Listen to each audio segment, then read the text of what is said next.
Magandang araw po sa inyo. Itago na lamang niyo ako sa pangalang alias Lorenzo.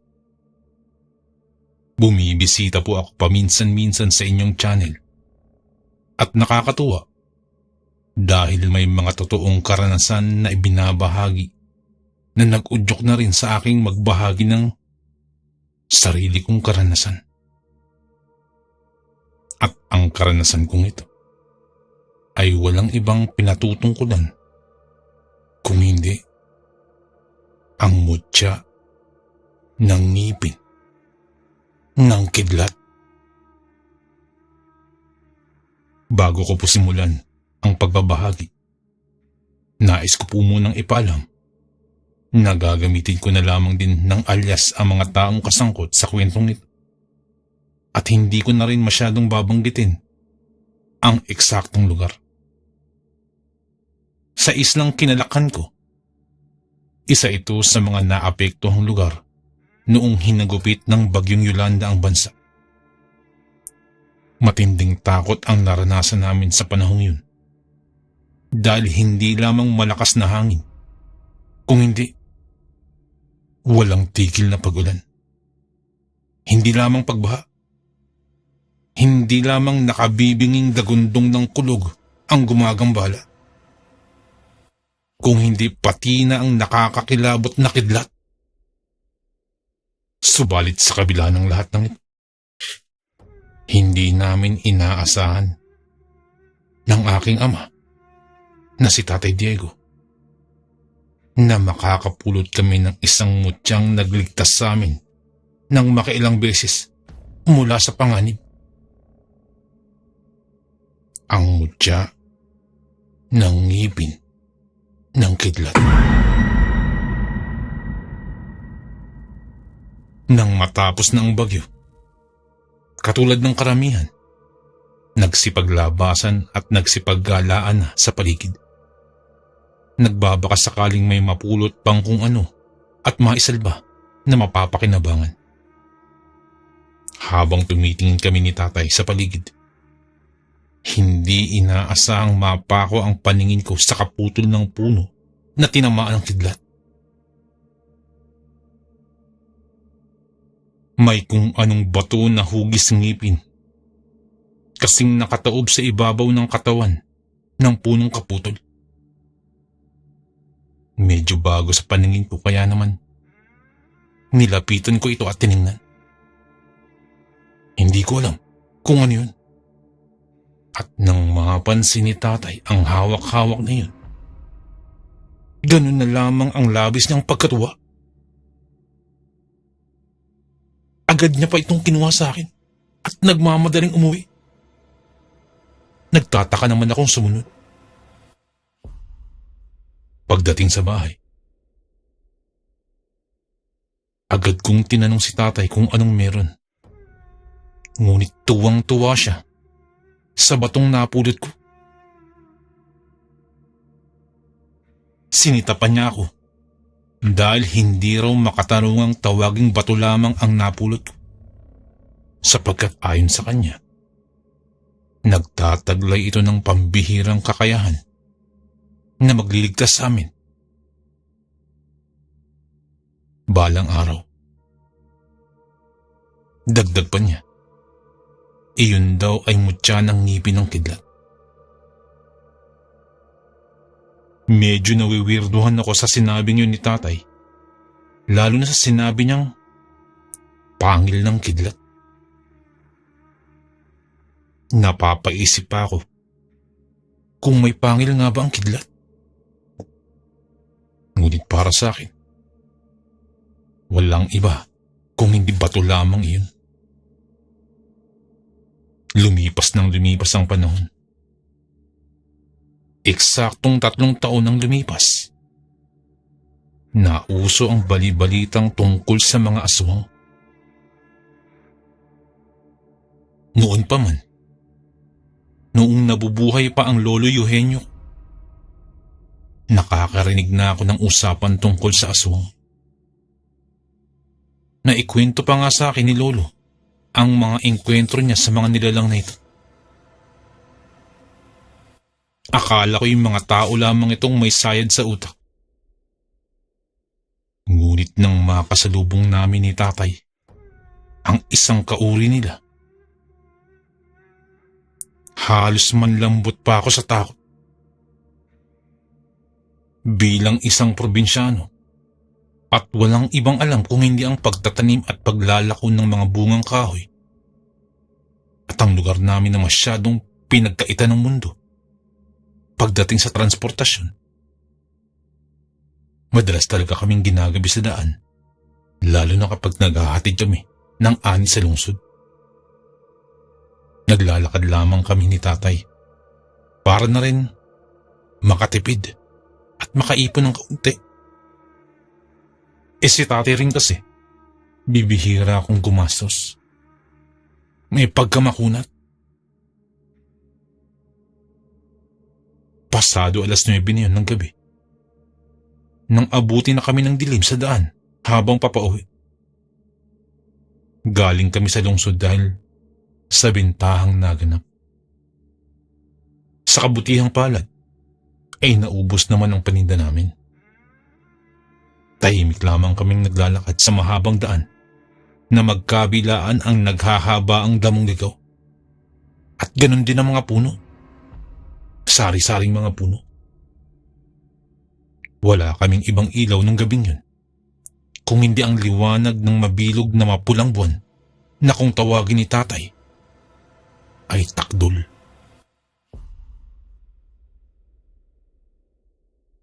Ito yung buwan na bilog, maliwanag, ngunit medyo pula.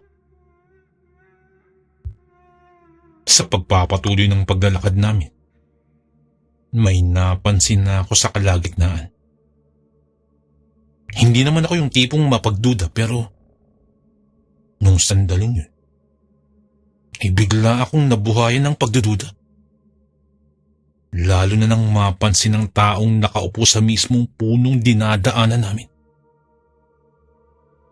Ilang beses pa akong napalingon sa taong yun dahil bukod kasi sa sobrang tahimik at ang posisyon niya ay nakayuko lamang. Parang hindi normal. Parang may kakaiba sa kanya na ang hirap ipaliwanag. Nang mapansin naman ni tatay ang paulit-ulit kong paglingon sa tao, ay sinita ako ni tatay. Agad sinabihang bilisan ang paglalakad.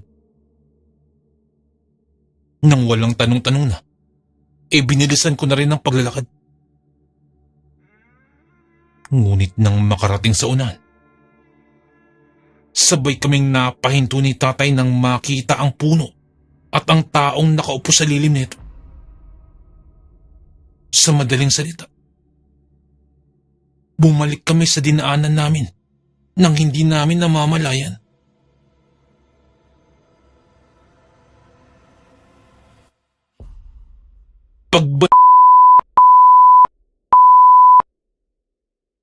Iyan ng mga salitang namutawi sa bibig ni tatay, na napahawak pa sa karit sa kanyang tagiliran. Kinabahan na rin ako dahil bumibigat na ang pakiramdam at sa napapansin ko sa paligid, parang may hindi pang karaniwang nilalang. Bukod dun ay may nakasusulasok pa na amoy sa paligid. Sa sandaling napatapat kami sa puno, kaagad na tumayo ang lalaki. At walang ano-anong nagbago ang anyo.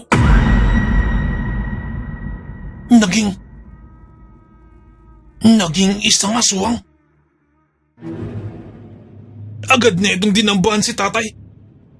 Mabuti na lamang at alisto si tatay at nailagan niya. Dahil kung hindi ay magtatamo ng sugat sa mukha si tatay. Nataranta na ako. At hindi ko na malayan ang aking ginagawa, ngunit napapatras na ako. Sa sobrang pagkataranta ko pa, ay pinapanood ko na lamang ang aswang at si tatay. Sa sobrang naging mapangahas ng aswang, na sinusugod si tatay ng kalmot, Pilit din nitong kinakagat si tatay. Pero hindi naman umaabot sa balat. Umantong pa sa puntong napatakbo ako nang balingan ako nito. Mabuti na lamang dahil ng akmang tatalunan na ako ng aswang. Nasalo ni tatay at pareho pa silang nagpagulong-gulong sa tabi. Mabilis na nakatayo si tatay. At akma na sanang tatagay ng karet. Kaya lamang nakalayo ka agad ang aswang. Tumakbo palayo ang aswang sa madilim na bahagi. Na parang takot na takot. Pareho kaming nagtaka ni tatay kung bakit. Kanina lamang Gusto na kaming kainin ng buhay. Nang mapayuko si tatay upang sana'y ibalik sa kubang na nakatali sa kanyang bewang ang karet. Agad na siyang napatawa. At sinabihan ako kung bakit ganun na lamang ang pagtakbo ng aswang. Isinama kasi ni tatay sa pagtali. Sa tali ng sakuban. Ang anyay pangil ng kidlat. Iyong bato na nakita at napulot ko sa punong dinaanan ng kidlat.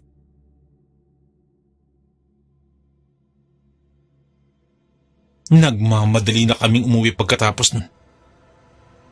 At sa kabutihang palad, nakauwi naman kaming ligtas. Matapos ang gabing yun, yun ang unang gabing nakaengkwentro kami ng aswang ni tatay. Nasundan pa sa mga sumunod na gabi. Eksaktong 5 gabi ang lumipas. At nakaengkwentro na naman kami. Yun ay ang panahon na nakaani kami ng mais. Abala kami ni tatay sa sandaling yun dahil kailangan na naming maihatid sa pamilihan ang mais kinabukasan para maipagiling at maibenta sa mga suking nag-aantay na rin. Habang naglulubo kami ni tatay ng mais, bigla na lamang umalingaw-ngaw ang amoy ng aswang. Kaagad na napatayo si tatay mula sa pagkakaupo. Nagmamadaling kinuha ang karet sa kusina. Agad ko pang isinara ang bintana sa aking likuran. Na sinadya sanang buksan upang makapasok ang hangin. Sandali kaming natigilan at nakiramdam sa paligid. Nang matunugan ng aswang na nasa bakuran, dahan-dahan nang kumilos si tatay. Pero bago siya lumabas, kinuha niya sa lagayan ang bato, yung pangil ng kidlat. Paglabas pa lang ni tatay, pagbaba niya pa lang, sa ikatlong bait ng nahagdan, umangat na agad ang tingin ng aswang. Nakatitig na ito kay tatay. At sa paisa-isang hakbang na paglapit, ipinakita ni tatay ang pangil ng kidlat. Sa maniwala kayo sa hindi, nanlaki ang mga mata ng aswang. At nataranta. At biglang umatras. Sinubukan pa itong habulin ni tatay. Pero mabilis tumakbo ang aswang. Sinigawan na lamang ito ni tatay na kung babalik pa, isisiguraduhin kayang tapatan ng kapangyarihan ng hawak ng mutya. Sa pagkaripas ng takbo ng aswang na yun, akala namin ay tapos na at hindi na babalik. Ngunit 1 oras lamang ang lumipas, ay muli na namang nagparamdam. Abala pa rin kami sa paghahanda ng mais, sapagkat marami yun. At sa kalagitnaan ng aming ginagawa, nang bulabog na naman ang aswang. Dumungaw pa ito sa nakabukas na bintana. At inakma pang abutin si tatay na nakaupo malapit dito. Mabuti na lamang at napansin kagad. Buti na lamang at napansin agad ito ni tatay. Hindi ko rin alam kung paano. Ang nahawakan kong maliit na upuan na gawa sa kahoy ay walang sabi-sabing naibat ako rito. Tumama naman sa nilalang at sumapul sa mukha. Ungkit napatras ng bahagya ang aswang.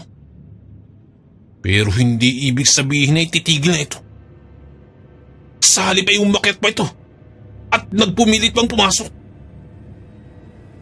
Hindi naman nag-atubili si tatay. Kaagad na dinampot ang karet at sinaksak sa braso ang aswang. Nang mahugot ito, ay isinaksak muli sa likod. Doon na rin tuluyang bumitaw ang aswang sa pagkakakapit sa bintana.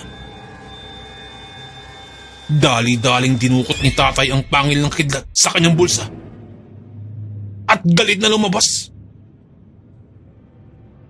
Ginawaran pa niya ng suntok ang aswang. Sapagkat nanghina ang aswang dahil sa natamong sugat na kung tutuusin ay hindi naman ganong maluba.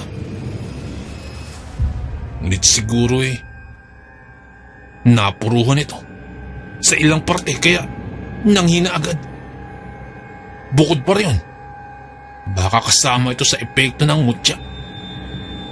Sinuntok at sinipa ito ni tatay hanggang sa mapabaluktot na lamang.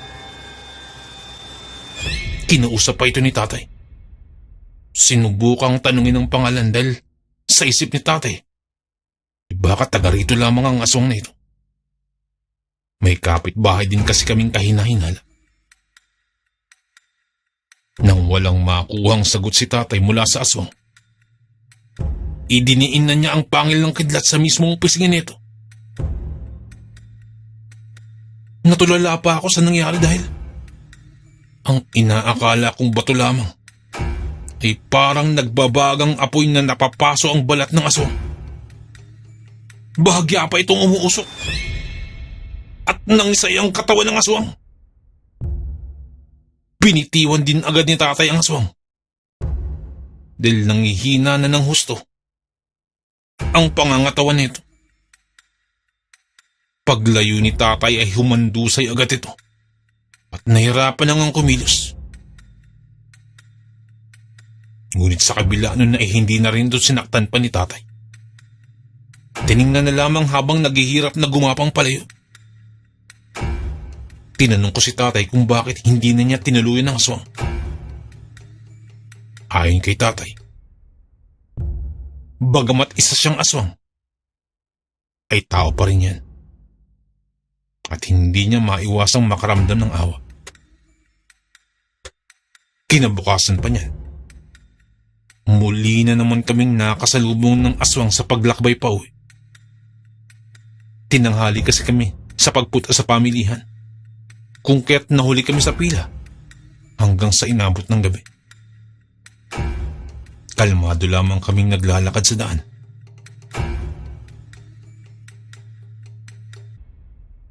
At sa daan na rin naghapunan. Tamang subo lamang ng pagkain na bitbit namin na nakalagay sa supot. Inabot na rin kasi ng gutom sa daan. Sakto lang talagang pagdating namin sa bahay, may nakita kaming aswang sa bandang unahan. Nakatingin ito sa amin at nagkukubli sa puno. Pero kahit na nakakubli ito, nakikita pa rin namin.